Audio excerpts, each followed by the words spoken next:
Hi friends, வாங்க இன்றைக்கி நம்ம சிக்கன் கிரேவி எப்படி செய்யலாம், பெப்பர் சேர்த்து சிக்கன் கிரேவி எப்படி செய்யலாம் அப்படின்னு பார்க்கலாம். பாருங்கள், நான் 1/2 கிலோ சிக்கன் எடுத்து நல்லா கழுவி சுத்தம் பண்ணி வச்சுருக்கேன். இந்த சிக்கன் கிரேவி எப்படி செய்யலாம் அப்படின்னு பார்க்கலாம். பெப்பர் சேர்த்து செஞ்சால் சூப்பராக டேஸ்ட்டாக இருக்கும். அது எப்படி செய்யலான்னு பார்க்கலாம். பாருங்கள் ஃப்ரெண்ட்ஸ், நான் அடுப்பில் இப்போ தாளிக்கிறதுக்கு கடாய் வச்சுட்டேன். கடாய் நல்லா சூடாகிடுச்சு. இப்போ ஆயில் சேர்த்துக்கலாம். ஆயில் நல்லா சூடானதுக்கப்புறம் பட்டை, கிராம்பு, பிரியாணி இலை எல்லாமே சேர்த்துக்கலாம். இதில் சேர்த்து நல்லா பொரியட்டும். பொரிஞ்சதுக்கப்புறம் என்ன சேர்த்துக்கலான்னு பார்க்கலாம். நம்ம சோம்புத்தூள் ஒரு 1/2 டேபிள் ஸ்பூன் சேர்த்துக்கலாம். சோம்புத்தூள் போட்டோன்னே நல்லா நீளமாக வதங்கினதுக்கப்புறம் வெங்காயம் சேர்த்துக்கலாம். இது நீளமாக கட் பண்ணி வச்சுருக்கேன்.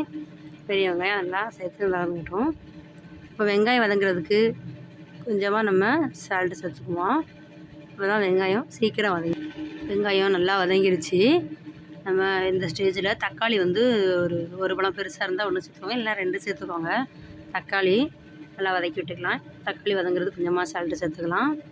பாருங்கள் ஃப்ரெண்ட்ஸ், தக்காளி நல்லா வதங்கிடுச்சு. நம்ம இந்த ஸ்டேஜில் இஞ்சி பூண்டு விழுது வந்து ஒரு 2 டேபிள் ஸ்பூன் சேர்த்துக்கலாம். 2 டேபிள் ஸ்பூன் சேர்த்து அதை நல்லா பச்சை ஸ்மெல் போகிற அளவுக்கு நல்லா வதக்கி விடலாம்.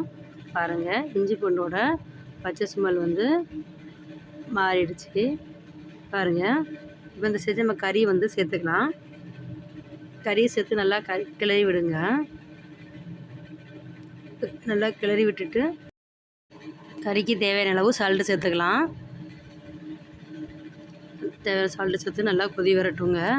இந்த தண்ணியெல்லாம் பிரிஞ்சு நல்லா கொதி வந்ததுக்கப்புறம் தான் நம்ம மசாலா சேர்க்கணும்.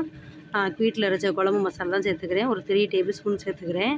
பாருங்கள், நல்லா மசாலா சேர்த்து நல்லா பரட்டி விட்டாச்சு. இப்போ நம்ம இந்த ஸ்டேஜில் தண்ணி சேர்த்துக்குவோம். கறி வேகிறதுக்கு தேவையான அளவு தண்ணி சேர்த்து நல்லா கொதிக்க விடலாம். நல்லா கிளறி விட்டு இப்போ கறி வேகிறதுக்கு நம்ம மூடி வச்சிடலாங்க.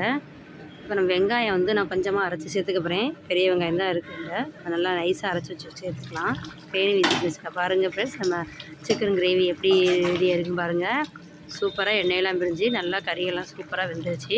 நம்ம இந்த ஸ்டேஜில் கிரேவியோட திக்னஸுக்காக கொஞ்சமாக வெங்காயம் அரைச்சி சேர்த்து, தேங்காய் சேர்க்கலை. நீங்கள் தேங்காய் வேணும்னா தேவைன்னா சேர்த்துக்கோங்க. நான் கிரேவிக்கு தேங்காய் சேர்க்கலை. இதெல்லாம் நல்லா மிக்ஸ் பண்ணி விட்டுட்டு ஒரு 2 நிமிஷம் நல்லா கொதி வரட்டும்.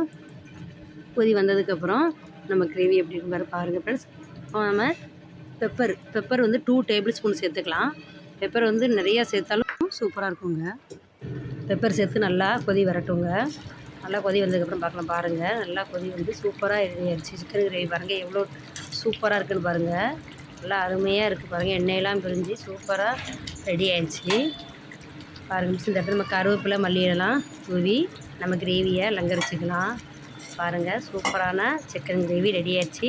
பெப்பர் சேர்த்து செஞ்சு சாப்பிடும்போது சூப்பராக இருக்குங்க. இந்த வீடியோ உங்களுக்கு பிடிச்சிருந்தா லைக் பண்ணுங்கள், ஷேர் பண்ணுங்கள், கமெண்ட் பண்ணுங்கள். மறக்காமல் கவி விலாஸ் சேனல்